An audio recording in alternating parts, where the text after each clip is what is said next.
In the mystical vision of Ibn Arabi, man is not merely a biological category, nor a role assigned by society. He is a locus of divine manifestation, a bearer of sacred responsibility. If woman reflects the Jamal, the beauty and tenderness of the divine, then man is the mirror of Jalal, the majesty and awe of God. Yet this majesty is not one of domination, but of stewardship. The male essence, in its truest form, embodies firmness grounded in humility, strength balanced by stillness, and leadership that bows before the beloved. True masculinity, for Ibn Arabi, is not about authority over others, but about authority over the self. It is the mastery of the ego, the taming of the inner beast, the surrender of the nafs in pursuit of the real. The man who rules his home but not his heart is no ruler at all in the eyes of the divine. Jalal without Jamal becomes tyranny, but Jalal infused with Jamal becomes divine balance, the kind of strength that protects without possessing, that provides without pride. This is why Ibn Arabi taught that the man must become a mountain, not because he should be immovable and cold, but because a mountain reaches to the sky while remaining rooted in the earth. He must be lofty in aspiration, yet humble in foundation. He must hold the storm of life without collapsing, not by hardening his heart, but by hollowing it out for the presence of God to dwell. For the greatest of men are those who have become vessels for divine light, not walls that block it.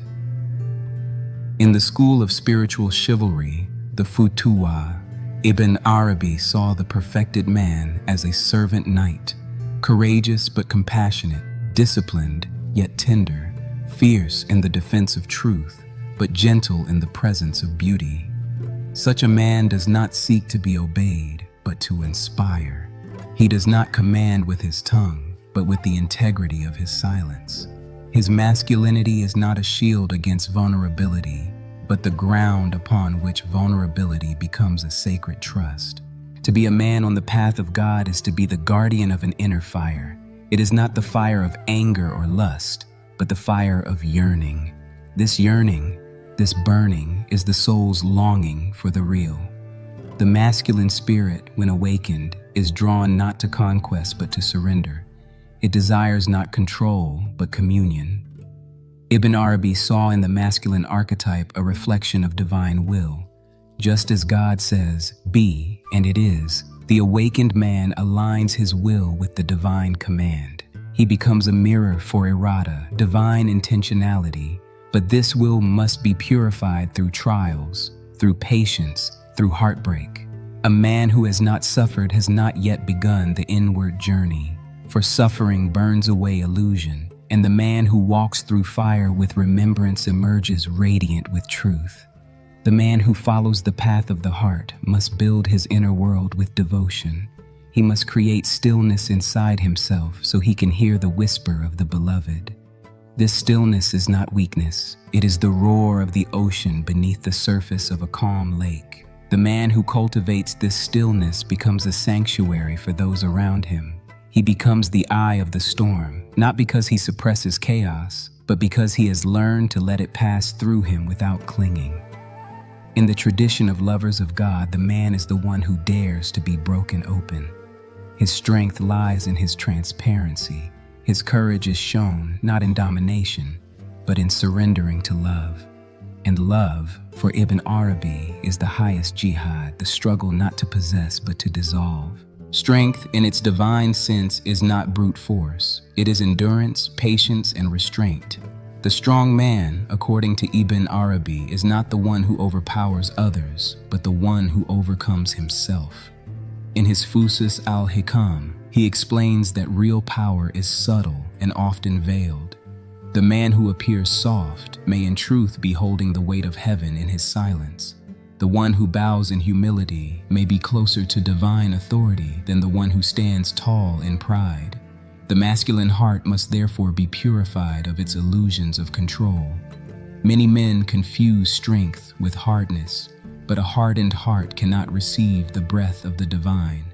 Real strength is like the trunk of a tree. It must bend in the wind to avoid breaking, and in this bending, it learns mercy. A man who cannot cry before God cannot truly lead. A man who fears tenderness has not yet tasted the sweetness of divine presence. Ibn Arabi reminded men that even the Prophet Muhammad, peace be upon him, the most complete of men, wept in prayer and walked with the poor.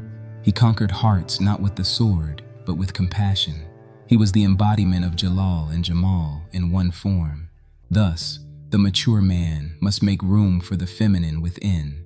He must learn to nurture, to listen, to receive as well as to give. He must remember that even the sun, with all its blazing power, must bow to the coolness of the night. It is this integration, not rejection, of the receptive qualities that makes the masculine whole. For wholeness is not in perfection of form, but in the dance of opposites made one. Wisdom in the path of Ibn Arabi is not intellectual mastery. It is the fruit of lived paradox. A wise man is not one who has the right answers, but one who has the right silence. He has sat long enough in the fires of longing to know that knowledge alone does not unveil the real.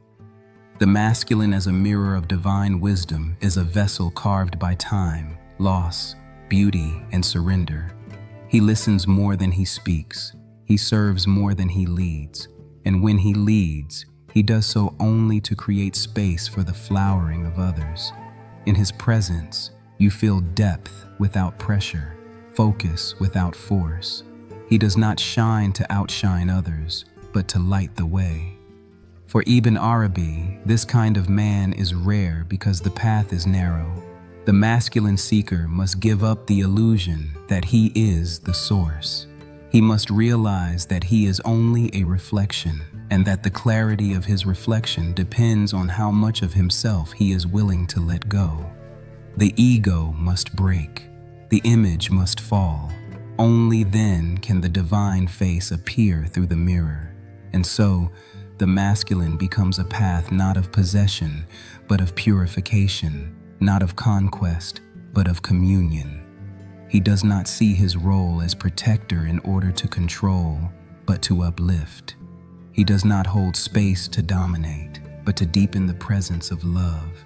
He becomes not a tower above others, but a wellspring from which others may drink. In the eyes of Ibn Arabi, the highest station of man is not king, warrior, or sage, but lover. The lover is the one who sees the real in every form and refuses to reduce the beloved to a single image. He loves not to own, but to dissolve. And in dissolving, he becomes the reflection of the one who never ceases to reveal himself through love. The man who loves in the spirit is not intoxicated by appearances. He sees the face of the divine behind every veil. When he looks upon his wife, he sees mercy. When he listens to the voice of a child, he hears the echo of divine play. When he gazes at the stars, he remembers the hidden mystery that placed longing in his heart. This kind of man becomes a witness, shaheed, not in the courtroom of men, but in the sanctuary of the soul. He bears witness to God in all things because he has emptied himself of all that is not him. His love is not a claim, but a surrender. He is not the one who says, "You are mine," but the one who whispers, "I am yours, O beloved." For such a man, intimacy becomes a form of prayer, marriage becomes a temple, and every act of kindness becomes dhikr. He no longer separates the sacred from the everyday, for in his heart, all things are signs. And through this vision, he is continually renewed, not by possession, but by presence. He walks through the world as a lover who has already found what others seek. And this finding humbles him, softens him, makes him weep with gratitude. To be a man, truly, in the mystical sense, is to become integrated, not perfect, not complete, but whole. A man in the vision of Ibn Arabi is one who has reconciled strength with surrender, will with humility, longing with remembrance. He is not ashamed of his tears, nor boastful of his courage. He simply walks, day by day, polishing the mirror of his soul so that the real may be seen more clearly. This man does not seek applause. His greatness lies in his unseen service. He tends to the sacred quietly, whether through the toil of his hands, the stillness of his prayer, or the dignity of his gaze. He knows that unity is not declared with the tongue, it is lived with the heart. And so he devotes himself to becoming a mirror so polished that when others look at him, they do not see him, they see the light. Ibn Arabi saw the masculine and feminine not as fixed roles, but as complementary mirrors that reveal the hidden oneness of God. The man who understands this ceases to compete and begins to complete. He no longer strives to dominate, but to reflect. He no longer fears surrender, for he has tasted the sweetness of servanthood. This, then, is the path of the awakened man, to become a mirror of Jalal and a vessel of Jamal, to walk gently with fire in his chest, to kneel in strength and rise in love, and above all, to remember that every face, every form, every breath is an invitation to see the one who has no face, no form, and yet reveals himself in all things. He is the mirror, not the source. He is the servant, not the master. He is the lover, not the owner. And in his heart, the name of the beloved burns like a sun, lighting the path not only for himself, but for all who walk beside him.